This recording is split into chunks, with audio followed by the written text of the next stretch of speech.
दोस्तों, रोज़ की तरह अनलेखनी ब्लॉग में सबका हार्दिक स्वागत है। सबके मंगल भविष्य कामना के साथ दोस्तों, आज के भागवत कथा के संबंध में द्वारिका में श्री कृष्ण का राजोचित स्वागत के संबंध में भागवत कथा में सूत जी ने दोस्तों इस संबंध में सूत जी कहते हैं कि हे ऋषि बरो, श्री कृष्ण भगवान ने अपनी समृद्ध द्वारका नगरी पहुंचकर, जब भगवान श्री कृष्ण द्वारका में पहुंचकर शंख को बजाया और सभी प्रकार के पीड़ा और भय को हर लेने वाले जो 5 जन्य की मनोहारी ध्वनि को सुनते ही सारी प्रजा स्वामी के दर्शनों की लालसा से, भगवान के दर्शनों की लालसा से अनेकों प्रकार की से स्तुति और वंदना करते हुए दौड़ पड़े भगवान के साक्षात दर्शन के लिए। और भगवान के स्वागत में मार्ग को चंदन वार कलश ध्वजा फूल फल से अत्यंत ही सुंदर सजाया गया था। तो भगवान श्री कृष्ण के आगमन की सूचना पाकर पिता वसुदेव, अक्रूर, उग्रसेन आदि सभी पारिवारिक जन शंखनाद और वेदोच्चार यानी वेदों का उच्चारण के साथ साथ भगवान की अगवानी करने लगे। उनका स्वागत, उनके अगवानी में सब लोग उपस्थित हो गए। तो भगवान श्री कृष्ण सभी की उपस्थिति में बंधुओं और प्रजा का यथायोग्य अभिवादन करते हुए मिले। और यहाँ तक कि यानी जो चांडाल जाति को भी यथेष्ट वरदान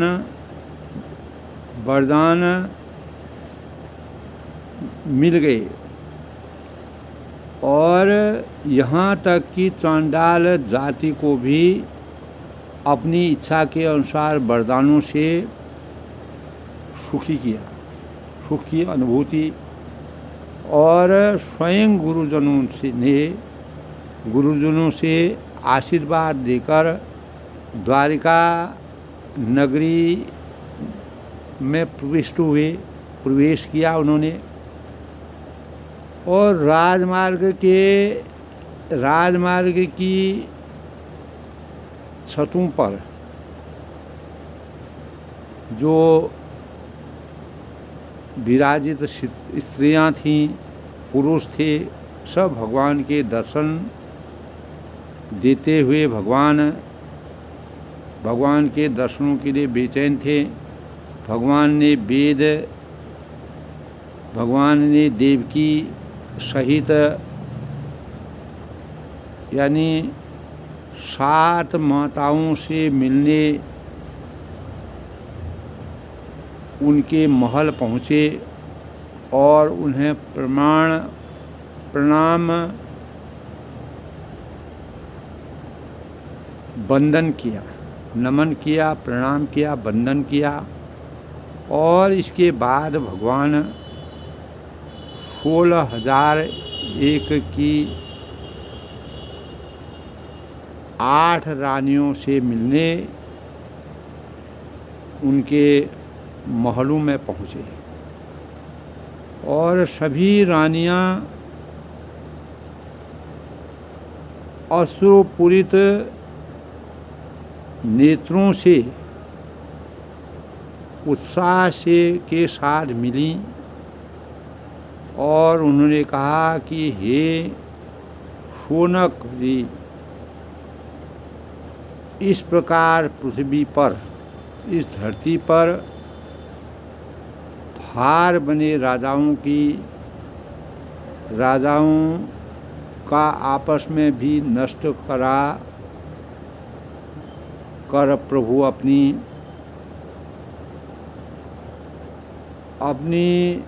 माया में साधारण मनुष्य की तरह व्यवहार करते रहे। तो यही ईश्वर की ईश्वरक्त सत्ता है, ईश्वरीय सत्ता है। अर्थात परम परमेश्वर को वे स्त्रियां अपने वश में हुआ मानती और एकांत में अपने पास रहने वाला समझती रही। तो वे अपने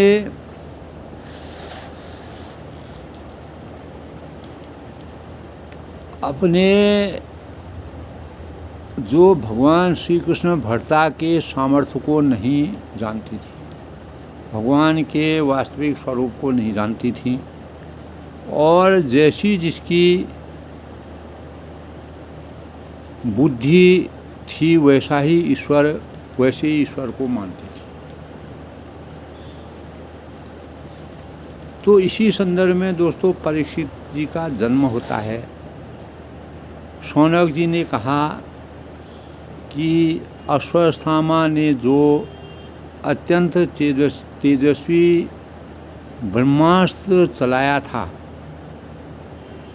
कुरुक्षेत्र के रण में, तो उससे उत्तरा का गर्भ नष्ट हो गया था, परंतु भगवान ने उसे पुनः जीवित कर दिया। उस गर्भ से पैदा हुए महाज्ञानी महात्मा परीक्षित, जिन्हें सुखदेव जी ने ज्ञान उपदेश दिया था, तो सूत जी ने इस संबंध में कहा दोस्तों कि धर्मराज युधिष्ठिर जो धर्म के मर्मज्ञ हैं, धर्म की नीति को जानने वाले हैं, अपनी प्रजा को प्रसन्न रखते हुए पिता के समान उसका पालन करने लगे और भगवान श्री कृष्ण के चरण कमलों के सेवन से वे समस्त भोगों से निष्पर्श हो गए।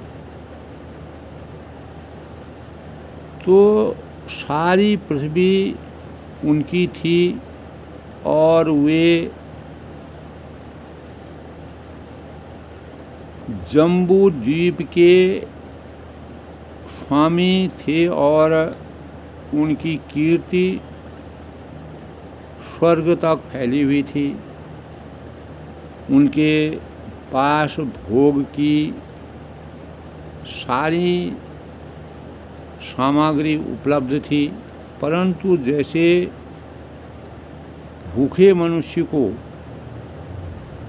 भोजन के अतिरिक्त दूसरे पदार्थ नहीं सुहाते हैं, अच्छे लगते हैं, वैसे ही उन्हें भगवान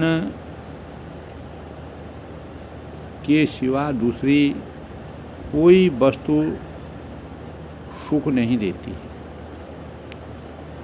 कहने का तात्पर्य है कि शौनक जी उत्तरा के गर्भ में स्थित वह वीर शिशु परीक्षित जब अश्वत्थामा के ब्रह्मास्त्र के लिए तेज जल से तेज जल ब्रह्मास्त्र के तेज से जलने लगा, ब्रह्मास्त्र का प्रभाव उन पर होने लगा। तब उसने देखा कि उसकी आँखों के सामने एक ज्योतिर्मयी पुरुष है। वह देखने में तो अंगूठे भर का है, इतना यानी सूक्ष्म है, परंतु उसका स्वरूप बहुत ही निर्मम है, अर्थात निर्मल है, सुंदर है, पवित्र है। तो अत्यंत सुंदर श्यामल शरीर है, पीतांबर धारण किए हुए हैं और सिर पर सोने का मुकुट झिलमिला रहा है। वही सुंदर लंबी लंबी 4 भुजाएं हैं, कानों में कुंडल हैं और आँखों में लालिमा है। हाथ में जलती हुई गदा लेकर उसे बार बार घुमाता जा रहा है और स्वयं शिशु के चारों ओर घूम रहा है। जैसे सूर्य अपनी किरणों से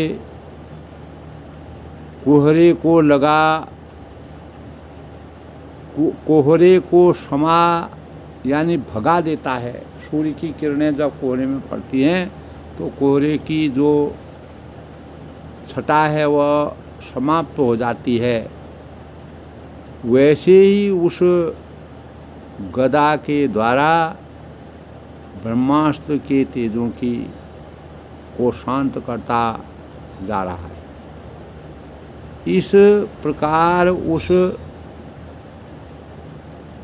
10 माह के गर्भस्थ शिशु के सामने ही धर्म रक्षक भगवान श्री कृष्ण ब्रह्मास्त्र के तेज को शांत करके वहीं अंतर्ध्यान हो। तो उसके बाद दोस्तों अनुकूल यानी तदंतर अनुकूल ग्रहों के कारण के उदय के शुभ समय में पांडु के यानी वंशधर जो थे परीक्षित का जन्म हुआ। तो परीक्षित जी के जन्म के संबंध में जो भागवत कथा का प्रसंग है, तो पौत्र के जन्म की बात सुनकर राजा युधिष्ठिर बहुत ही प्रसन्न हुए। उन्होंने यानी धौम्य कृपाचार्य आदि ब्राह्मणों को बुलाकर मंगल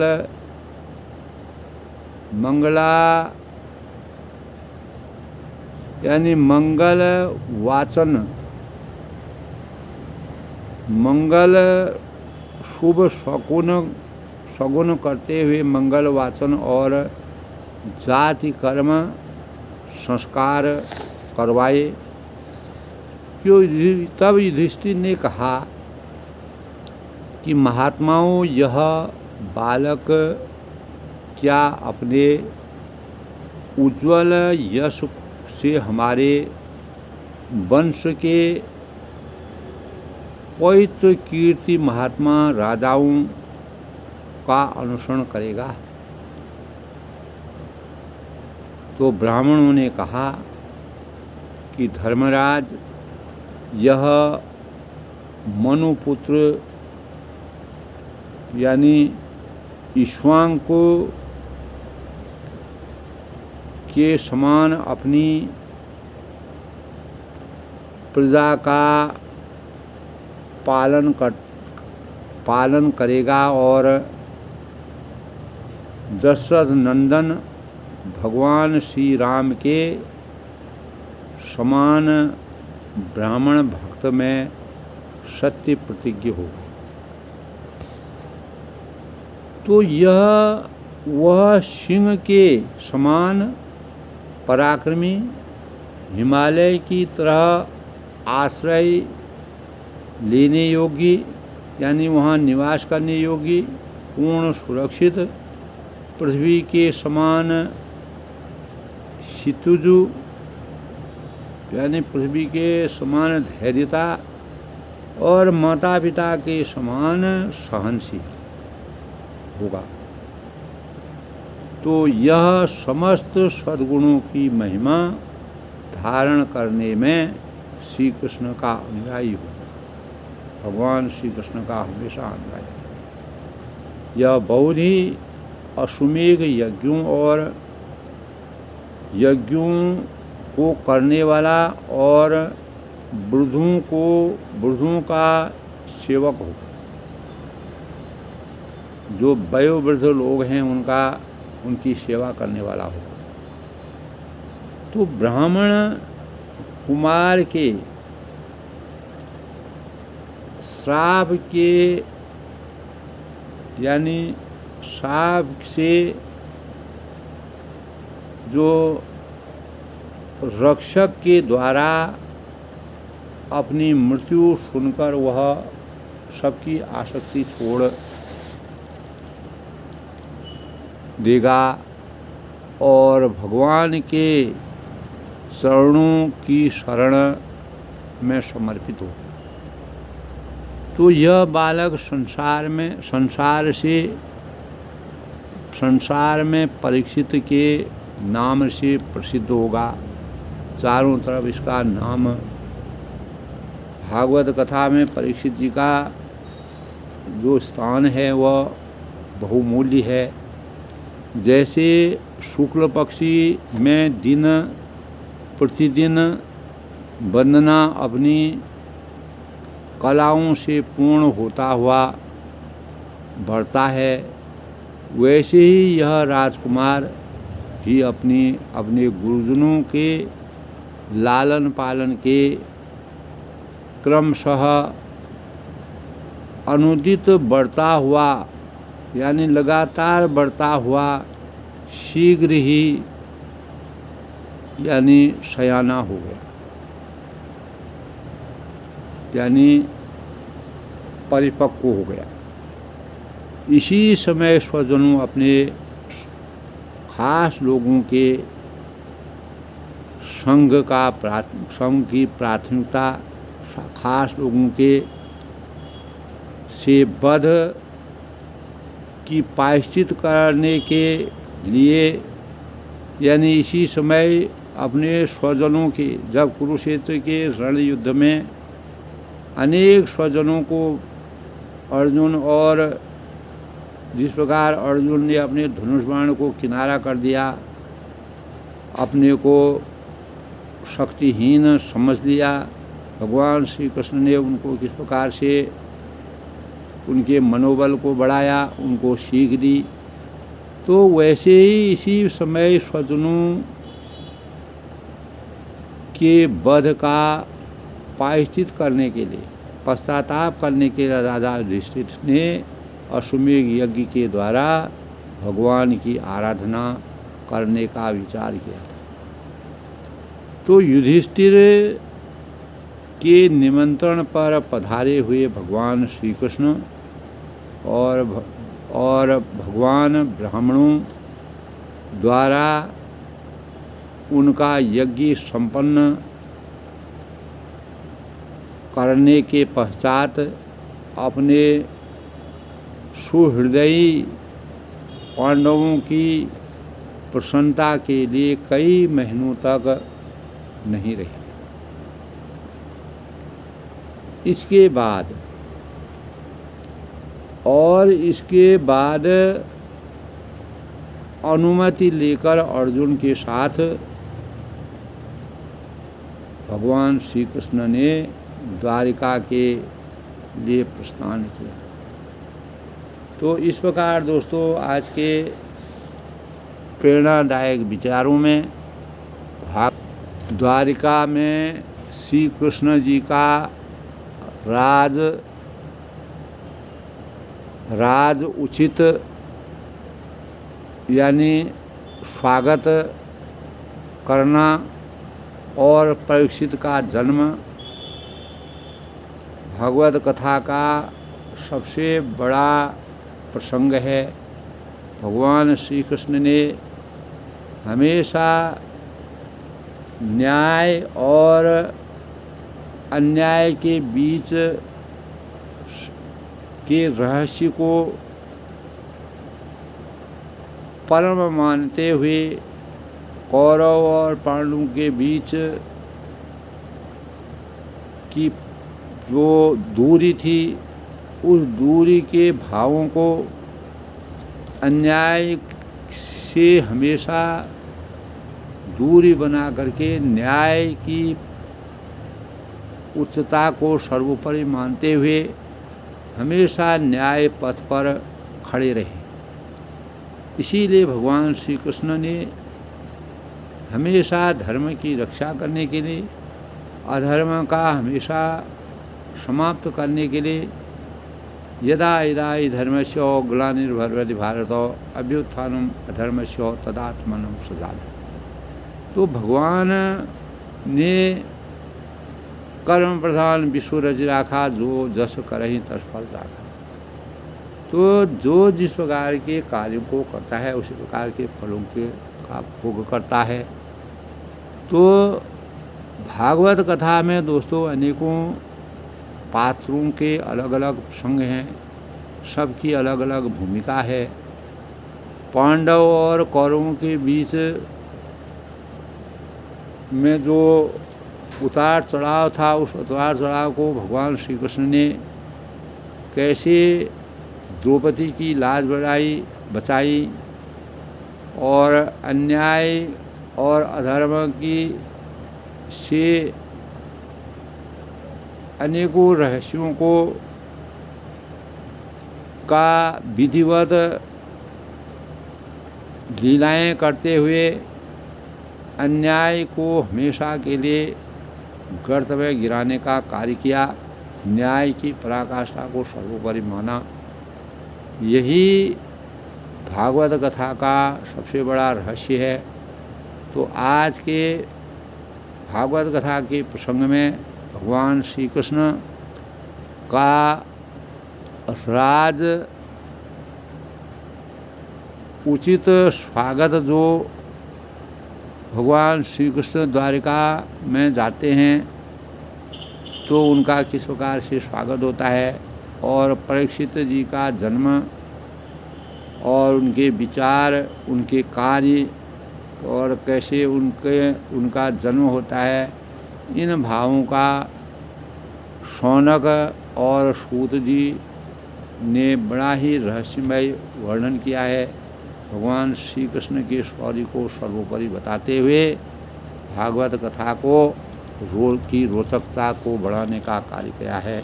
सबके मंगल भविष्य कामना के साथ आनंद लिखने ब्लॉग में सबका हार्दिक स्वागत है।